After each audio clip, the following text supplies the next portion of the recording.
नमस्कार। आज हम आपको सुनाएंगे मुंशी प्रेमचंद की एक खूबसूरत कहानी, नैराश्य लीला। पंडित हृदयनाथ अयोध्या के एक सम्मानित पुरुष थे। धनवान तो नहीं, लेकिन खाने पीने से खुश थे। कई मकान थे, उन्हीं के किराए पर गुजर होता था। इधर किराए बढ़ गए थे, उन्होंने अपनी सवारी भी रख ली थी। बहुत विचारशील आदमी थे, अच्छी शिक्षा पाई थी, संसार का काफी तजुर्बा था, पर क्रियात्मक शक्ति से वंचित थे। सब कुछ न जानते थे। समाज उनकी आंखों में एक भयंकर भूत था, जिससे सदैव डरते रहना चाहिए। उसे जरा भी रुष्ट किया तो फिर जान की खैर नहीं। उनकी स्त्री जागेश्वरी उनका प्रतिबिंब थी। पति के विचार उसके विचार और पति की इच्छा उसकी इच्छा थी। दोनों प्राणियों में कभी मतभेद न होता था। जागेश्वरी शिव की उपासक थी, हृदयनाथ वैष्णव थे, पर दान और व्रत में दोनों को समान श्रद्धा थी। दोनों धर्मनिष्ठ थे, उससे कहीं अधिक, जितना सामान्यतः शिक्षित लोग हुआ करते हैं। इसका कदाचित यह कारण था कि एक कन्या के सिवा उनके और कोई संतान न थी। उसका विवाह 13वें वर्ष में हो गया था और माता पिता की अब यही लालसा थी कि भगवान इसे पुत्रवती करें तो हम लोग नवासे के नाम अपना सब कुछ लिख लिखाकर निश्चिंत हो जाएं। किंतु विधाता को कुछ और ही मंजूर था। कैलाश कुमारी का अभी गौना भी न हुआ था। वह अभी तक यह भी न जानने पाई थी कि विवाह का आशय क्या है, कि उसका सुहाग उठ गया। वैधव्य ने उसके जीवन की अभिलाषाओं का दीपक बुझा दिया। माता और पिता विलाप कर रहे थे, घर में कुहराम मचा हुआ था, पर कैलाश कुमारी भौचक्की हो होकर सबके मुंह की ओर ताकती थी। उसकी समझ ही में न आता था कि यह लोग रोते क्यों हैं। माँ बाप की इकलौती बेटी थी। माँ बाप के अतिरिक्त वह किसी तीसरे व्यक्ति को अपने लिए आवश्यक न समझती थी। उसकी सुख कल्पनाओं में अभी तक पति का प्रवेश न हुआ था। वह समझती थी स्त्रियां पति के मरने पर इसलिए रोती हैं कि वह उनका और उनके बच्चों का पालन करता है। मेरे घर में किस बात की कमी है, मुझे इसकी क्या चिंता है कि खाएंगे क्या, पहनेंगे क्या। मुझे जिस चीज की जरूरत होगी बाबूजी तुरंत ला देंगे। अम्मा से जो चीज मांगूंगी वह दे देंगी। फिर रोऊं क्यों? ये अपनी मां को रोते देखती तो रोती, पति के शोक से नहीं, मां के प्रेम से।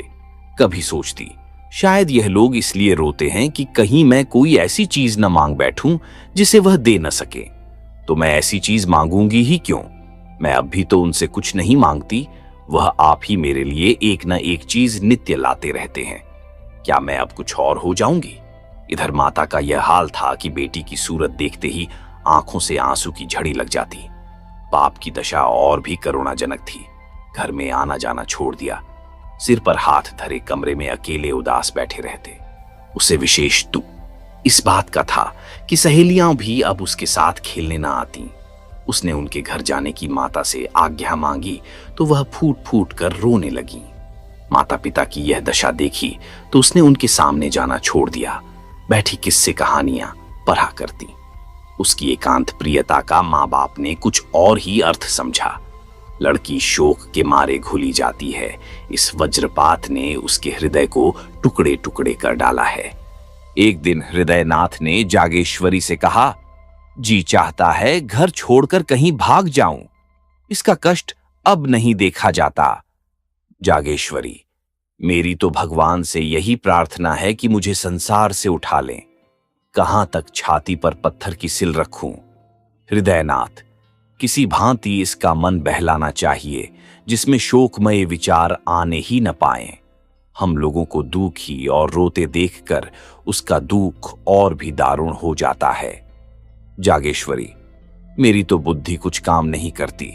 हृदयनाथ, हम लोग यूं ही मातम करते रहे तो लड़की की जान पर बनाएगी।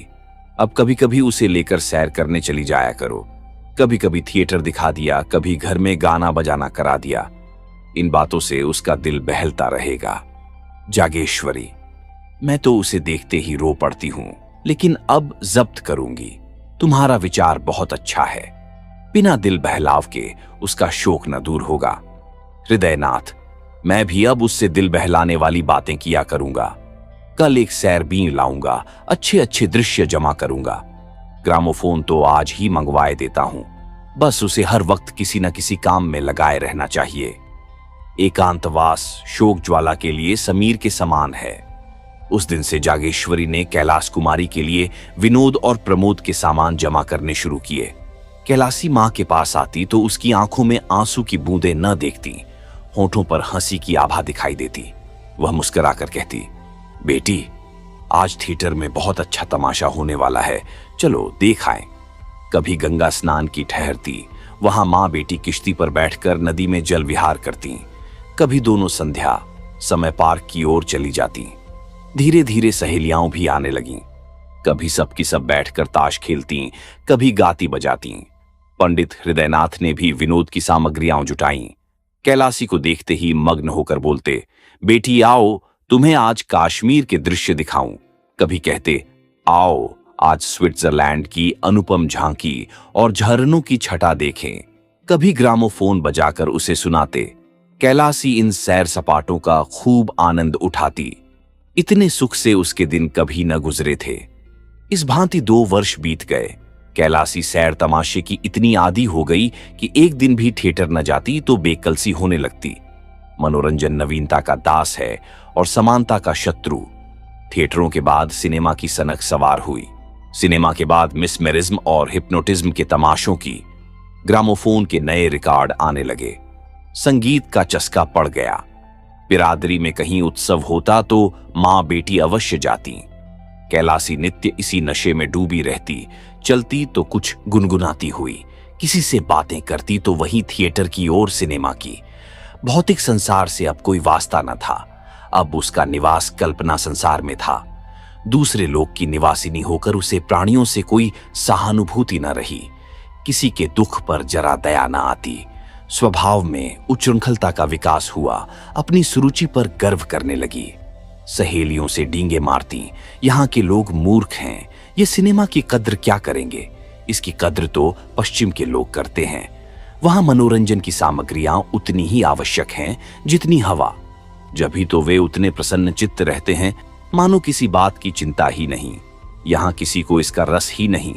जिन्हें भगवान ने सामर्थ्य भी दिया है वह भी सरेशाम से मुंह ढांक कर पड़ रहते हैं। सहेलियां कैलाशी की यह गर्वपूर्ण बातें सुनती और उसकी और भी प्रशंसा करती। वह उनका अपमान करने के आवेग में आप ही हास्यास्पद बन जाती थी। पड़ोसियों में इन सैर सपाटों की चर्चा होने लगी। लोक सम्मति किसी की रियायत नहीं करती। किसी ने सिर पर टोपी टेर ही रखी और पड़ोसियों की आंखों में खूबा। कोई जरा अकड़ कर चला और पड़ोसियों ने आवाजें कसी। विधवा के लिए पूजा पाठ है, तीर्थ व्रत है, मोटा खाना है, मोटा पहनना है। उसे विनोद और विलास, राग और रंग की क्या जरूरत। विधाता ने उसके सुख के द्वार बंद कर दिए हैं। लड़की प्यारी सही, लेकिन शर्म और हया भी तो कोई चीज है। जब माँ बाप ही उसे सिर चढ़ाए हुए हैं तो उसका क्या दोष। मगर एक दिन आंखें खुलेंगी अवश्य। महिलाएं कहती, बाप तो मर्द है लेकिन मां कैसी है उसको जरा भी विचार नहीं कि दुनिया क्या कहेगी। कुछ उन्हीं की एक दुलारी बेटी थोड़े ही है, इस भांति मन बढ़ाना अच्छा नहीं। कुछ दिनों तक तो ये खिचड़ी आपस में पकती रही। अंत को एक दिन कई महिलाओं ने जागेश्वरी के घर पदार्पण किया। जागेश्वरी ने उनका बड़ा आदर सत्कार किया। कुछ देर तक इधर उधर की बातें करने के बाद एक महिला बोली, महिलाएं रहस्य की बातें करने में बहुत अभ्यस्त होती हैं।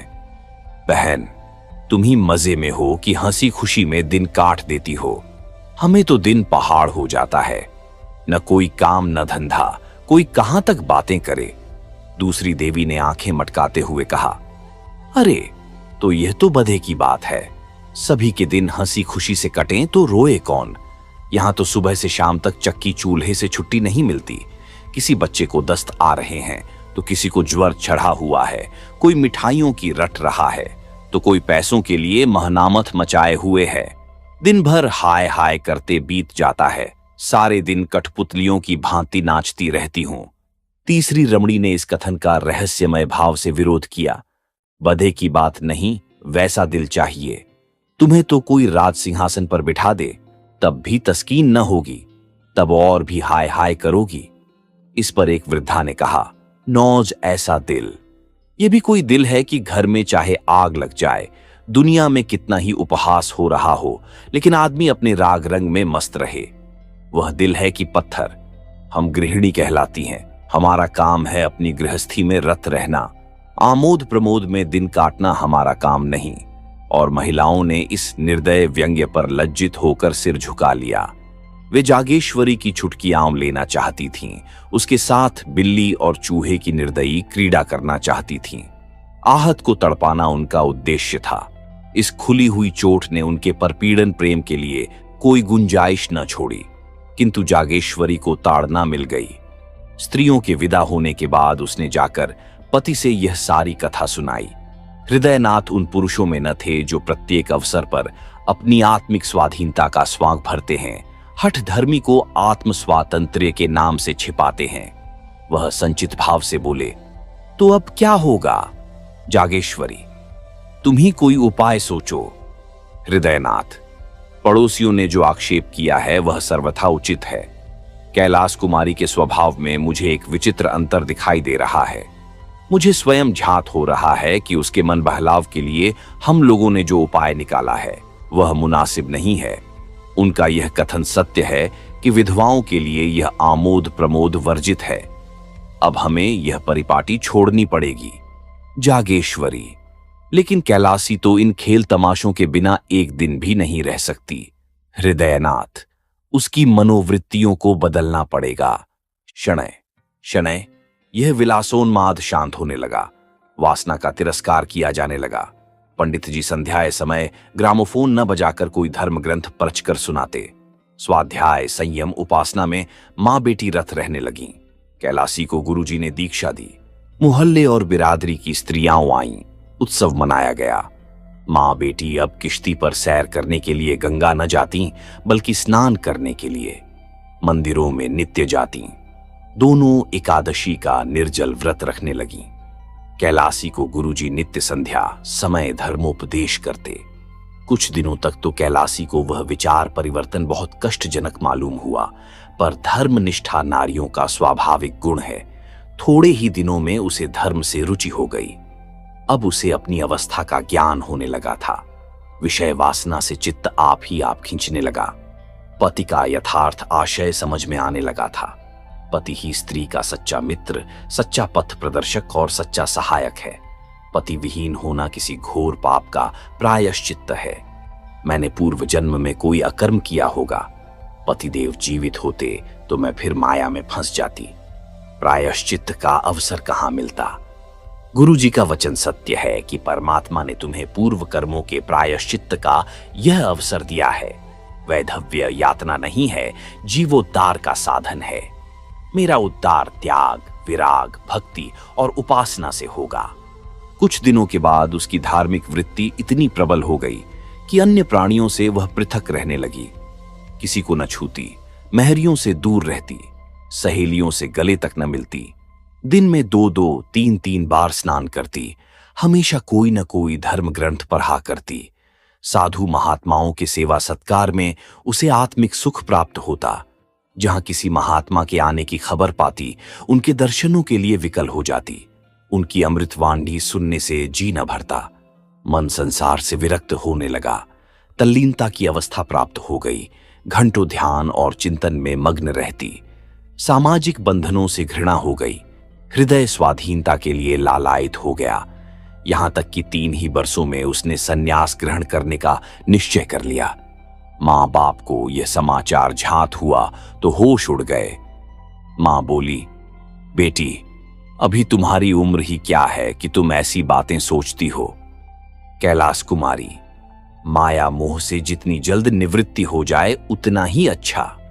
हृदयनाथ, क्या अपने घर में रहकर माया मोह से मुक्त नहीं हो सकती हो? माया मोह का स्थान मन है, घर नहीं। जागेश्वरी, कितनी बदनामी होगी। कैलाश कुमारी, अपने को भगवान के चरणों पर अर्पण कर चुकी तो बदनामी की क्या चिंता। जागेश्वरी, बेटी, तुम्हें न हो, हमको तो है। हमें तो तुम्हारा ही सहारा है। तुमने जो सन्यास ले लिया तो हम किस आधार पर जिएंगे। कैलाश कुमारी, परमात्मा ही सबका आधार है। किसी दूसरे प्राणी का आश्रय लेना भूल है। दूसरे दिन यह बात मोहल्ले वालों के कानों में पहुंच गई। जब कोई अवस्था असाध्य हो जाती है तो हम उस पर व्यंग्य करने लगते हैं। यह तो होना ही था। नई बात क्या हुई, लड़कियों को इस तरह स्वच्छंद नहीं कर दिया जाता। फूले न समाते थे कि लड़की ने कुल का नाम उज्जवल कर दिया। पुराण पढ़ती है, उपनिषद और वेदांत का पाठ करती है, धार्मिक समस्याओं पर ऐसी ऐसी दलीलें करती है कि बड़े बड़े विद्वानों की जबान बंद हो जाती है। तो अब क्यों पछताते हैं? भद्र पुरुषों में कई दिनों तक यही आलोचना होती रही, लेकिन जैसे अपने बच्चे के दौड़ते दौड़ते धम से गिर पड़ने पर हम पहले क्रोध के आवेश में उसे झिड़कियां सुनाते हैं, इसके बाद गोद में बिठाकर आंसू पोंछने और फुसलाने लगते हैं, उसी तरह इन भद्र पुरुषों ने व्यंग्य के बाद इस गुत्थी के सुलझाने का उपाय सोचना शुरू किया। कई सज्जन हृदयनाथ के पास आए और सिर झुकाकर बैठ गए। विषय का आरंभ कैसे हो? कई मिनट के बाद एक सज्जन ने कहा, सुना है डॉक्टर गौड़ का प्रस्ताव आज बहुमत से स्वीकृत हो गया। दूसरे महाशय बोले, यह लोग हिंदू धर्म का सर्वनाश करके छोड़ेंगे। तीसरे महानुभाव ने फरमाया, सर्वनाश तो हो ही रहा है, अब और कोई क्या करेगा? जब हमारे साधु महात्मा जो हिंदू जाति के स्तंभ हैं इतने पतित हो गए हैं कि भोली भाली युवतियों को बहकाने में संकोच नहीं करते, तो सर्वनाश होने में रह ही क्या गया? हृदयनाथ, यह विपत्ति तो मेरे सिर ही पड़ी हुई है, आप लोगों को तो मालूम होगा। पहले महाशय, आप ही के सिर क्यों, हम सभी के सिर पड़ी हुई है। दूसरे महाशय, समस्त जाति के सिर कहिए। हृदयनाथ, उद्धार का कोई उपाय सोचिए। पहले महाशय, आपने समझाया नहीं। हृदयनाथ, समझा के हार गया, कुछ सुनती ही नहीं। तीसरे महाशय, पहले ही भूल हुई, उसे इस रास्ते पर डालना ही न चाहिए था। पहले महाशय, उस पर पछताने से क्या होगा, सिर पर जो पड़ी है उसका उपाय सोचना चाहिए। आपने समाचार पत्रों में देखा होगा, कुछ लोगों की सलाह है कि विधवाओं से अध्यापकों का काम लेना चाहिए। यद्यपि मैं इसे भी बहुत अच्छा नहीं समझता, पर सन्यासिनी बनने से तो कहीं अच्छा है। लड़की अपनी आंखों के सामने तो रहेगी। अभिप्राय केवल यही है कि कोई ऐसा काम होना चाहिए जिसमें लड़की का मन लगे। किसी अवलंब के बिना मनुष्य को भटक जाने की शंका सदैव बनी रहती है। जिस घर में कोई नहीं रहता उसमें चमगादड़ बसेरा लेते हैं। दूसरे महाशय, सलाह तो अच्छी है, मोहल्ले की 10-5 कन्याएं पढ़ने के लिए बुला ली जाएं। उन्हें किताबें, गुड़ियां आदि इनाम मिलता रहे तो बड़े शौक से आएंगी। लड़की का मन तो लग जाएगा। हृदयनाथ, देखना चाहिए, भरसक समझाऊंगा। ज्यों ही यह लोग विदा हुए, हृदयनाथ ने कैलाश कुमारी के सामने यह तजवीज पेश की।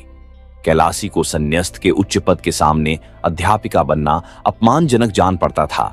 कहां वह महात्माओं का सत्संग, वह पर्वतों की गुफा, वह सुरम्य प्राकृतिक दृश्य, वह हिमराशि की ज्ञानमय ज्योति, वह मानसरोवर और कैलाश की शुभ छटा, वह आत्मदर्शन की विशाल कल्पनाएं, और कहां बालिकाओं को चिड़ियों की भांति पढ़ाना। लेकिन हृदयनाथ कई दिनों तक लगातार सेवा धर्म का माहात्म्य उसके हृदय पर अंकित करते रहे। सेवा ही वास्तविक सन्यास है। सन्यासी केवल अपनी मुक्ति का इच्छुक होता है। सेवा व्रतधारी स्वयं की परमार्थ की वेदी पर बलि दे देता है। इसका गौरव कहीं अधिक है। देखो, ऋषियों में दधीचि का जो यश है, हरिश्चंद्र की जो कीर्ति है, उसकी तुलना और कहां की जा सकती है। सन्यास स्वार्थ है, सेवा त्याग है आदि। उन्होंने इस कथन की उपनिषदों और वेद मंत्रों से पुष्टि की। यहां तक कि धीरे धीरे कैलाशी के विचारों में परिवर्तन होने लगा। पंडित जी ने मोहल्ले वालों की लड़कियों को एकत्र किया। पाठशाला का जन्म हो गया। नाना प्रकार के चित्र और खिलौने मंगाए। पंडित जी स्वयं कैलाश कुमारी के साथ लड़कियों को पढ़ाते। कन्याएं शौक से आती। उन्हें यहां की पढ़ाई खेल मालूम होती। थोड़े ही दिनों में पाठशाला की धूम हो गई। अन्य मोहल्लों की कन्याएं भी आने लगीं। कैलाश कुमारी की सेवा प्रवृत्ति दिनों दिन तीव्र होने लगी। दिन भर लड़कियों को लिए रहती। कभी पढ़ाती, कभी उनके साथ खेलती, कभी सीना पिरोना सिखाती। पाठशाला ने परिवार का रूप धारण कर लिया। कोई लड़की बीमार हो जाती तो तुरंत उसके घर जाती, उसकी सेवा शुश्रूषा करती, गाकर या कहानियां सुनाकर उसका दिल बहलाती। पाठशाला को खुले हुए साल भर हुआ था। एक लड़की को, जिससे वह बहुत प्रेम करती थी, चेचक निकल आई। कैलासी उसे देखने गई। माँ बाप ने बहुत मना किया पर उसने न माना। कहा, तुरंत लौट आऊंगी। लड़की की हालत खराब थी। कहां तो रोते रोते तालू सूखता था, कहां कैलासी को देखते ही मानो सारे कष्ट भाग गए। कैलासी 1 घंटे तक वहां रही। लड़की बराबर उससे बातें करती रही, लेकिन जब वह चलने को उठी तो लड़की ने रोना शुरू किया। कैलासी मजबूर होकर बैठ गई। थोड़ी देर के बाद जब वह फिर उठी तो फिर लड़की की यही दशा हो गई। लड़की उसे किसी तरह छोड़ती ही न थी।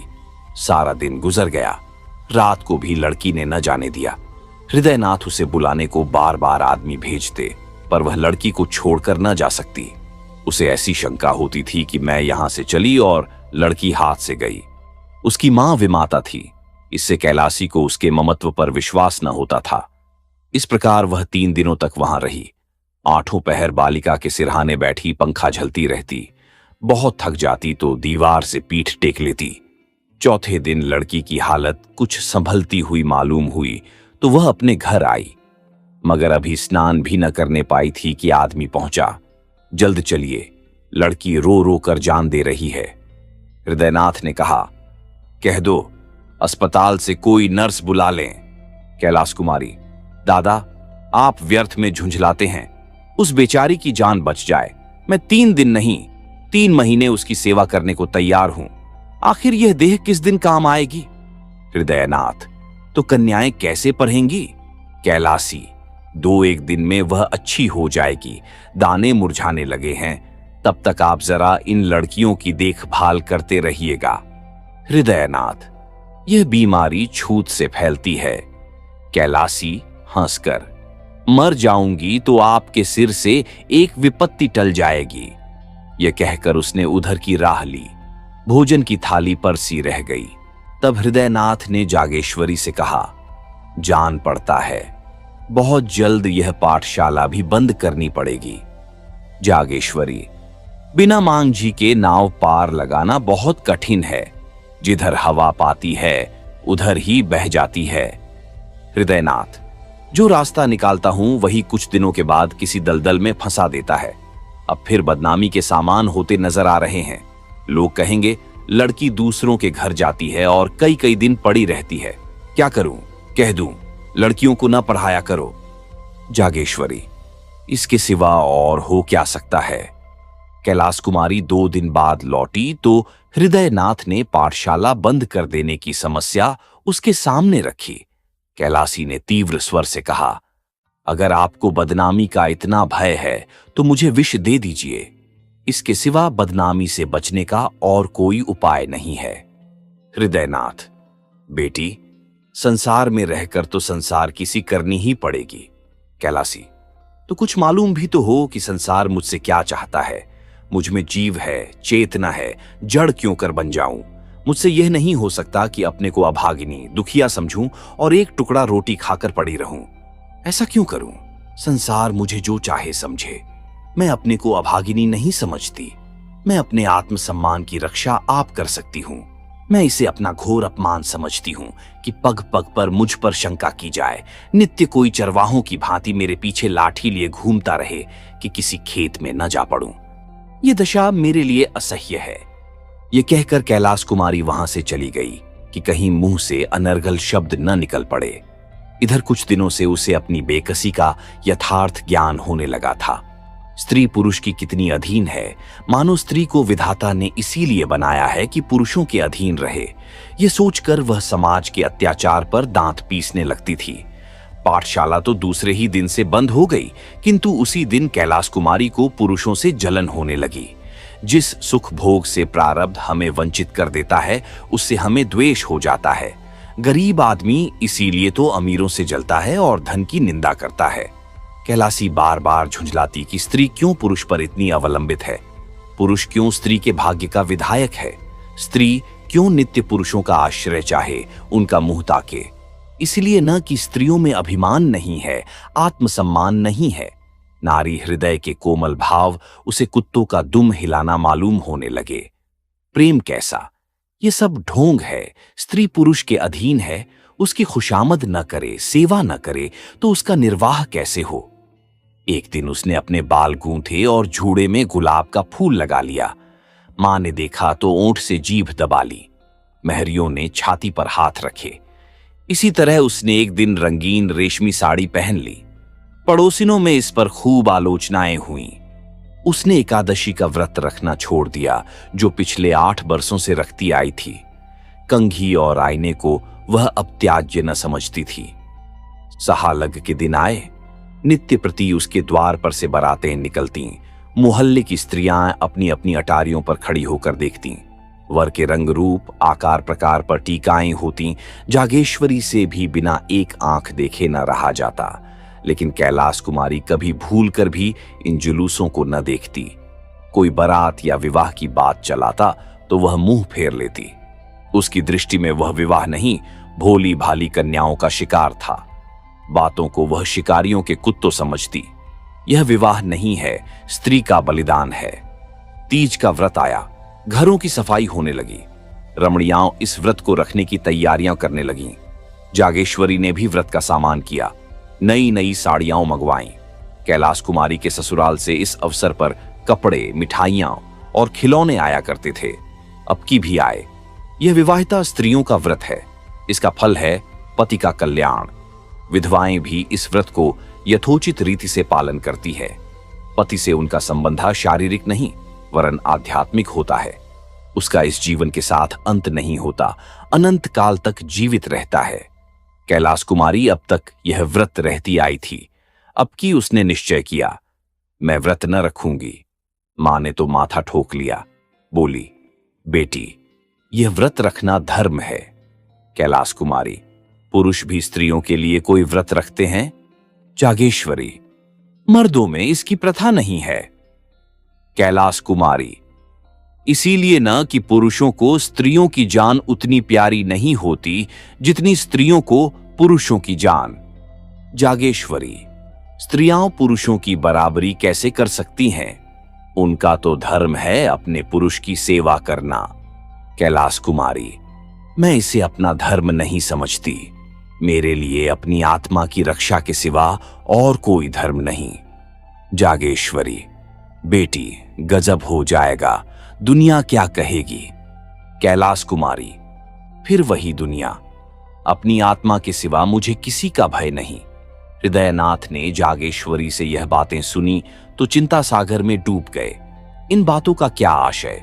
क्या आत्मसम्मान का भाव जागृत हुआ है या नैराश्य की क्रूर क्रीड़ा है?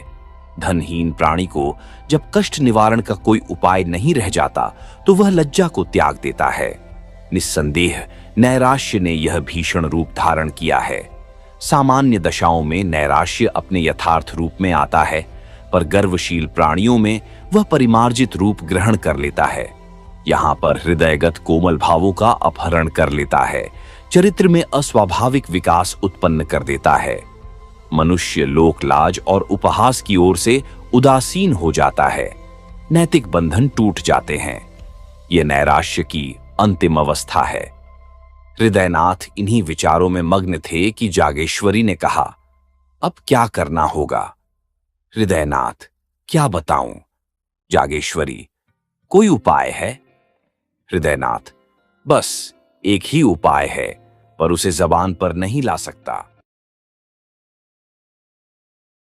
आप सुन रहे थे मुंशी प्रेमचंद